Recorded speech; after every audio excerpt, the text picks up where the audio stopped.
everybody. Today we're going to talk about 3-octave stuff. I know that this may seem redundant to a lot of you because you're like, oh yeah, that's obvious. But with my band, we played literally thousands of shows and saw thousands of opening acts, and I see all your guitar players and you guys aren't fucking doing it. So get some of this stuff together, right? 3-octave shapes on the guitar are very simple. Because if you configure a 2-note per string shape for an arpeggio or a piece of a scale or anything, it repeats identically in groups of 2 at a set interval. I'll show you a lick that I do constantly. People comment about me doing it in every solo. That is a complete lie. No, I'm kidding. It's not a lie. I do it all the time, maybe too much, but it's this thing. And what is that? That's a 3-octave run. I think about it maybe in this second in A minor, but I actually can apply it to a lot of tonalities. And the idea here is mainly the symmetry of it. So if I take this lick that just goes B, C, E, F sharp. In A minor, it's like 2, flat 3, 5, 6. It just exists up the neck in the exact same shape, basically in the next octave, which happens to be sort of 2 frets forward, on the next group of strings. And then on the top group of strings, another 3 frets forward. These 3-octave shapes are beyond useful. You can take any sort of diatonic thing in any scale you're using, and just by understanding where a couple notes are located, you have the span of the entire guitar. So if I take, let's say, a major 7 arpeggio, like C major 7.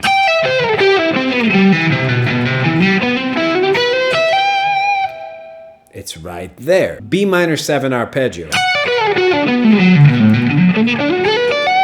What you really need to do with this kind of thinking is come up with a physical way of playing it that sounds real good. So the way I really like to approach these 3-octave runs is with picked notes and hammer-ons and pull-offs. I call it the pull-off method. Maybe don't put that in there. No, I call it I don't call it anything. Here's a C major 7 arpeggio. And I want you to concentrate really on what my right and left hand are doing here, meaning the way I technically play it. Obviously, you can pick everything, and that's okay. But for me, I really like that smooth sound you can get with those type of runs, where it's a little bit more like a horn.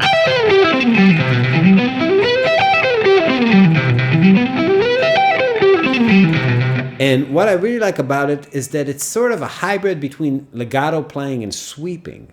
So I'm really sweeping in halftime. I'm sort of sweeping. I'm playing a downstroke, and then I'm playing a hammer-on.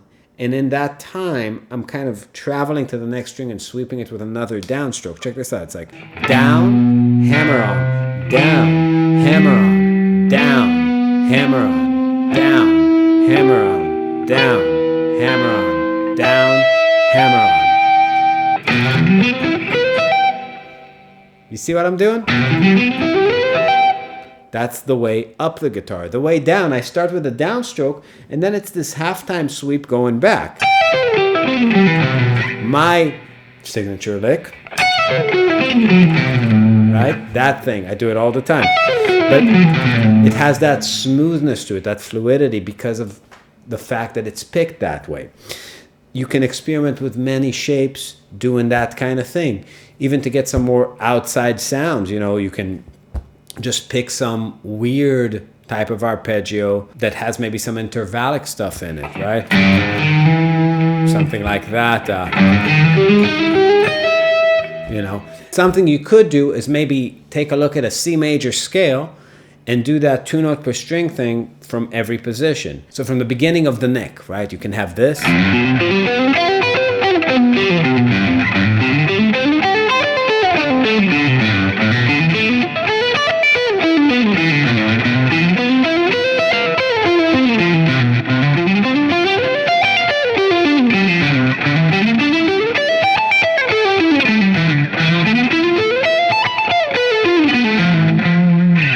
So that's the whole neck using that kind of approach with a certain shape that I'm voice leading up one step at a time.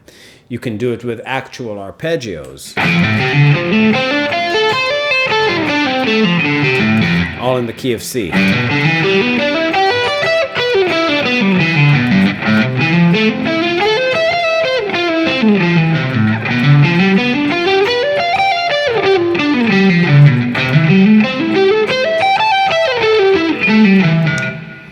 That's something that's really useful to me. So talking about applying shapes like this, let's say I'm jamming in a D Dorian kind of setting.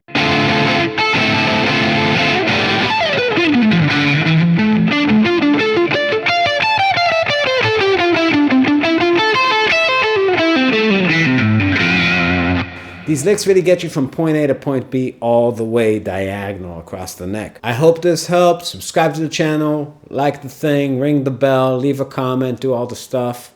Join us on Patreon, and see you soon. Thank you so much for listening.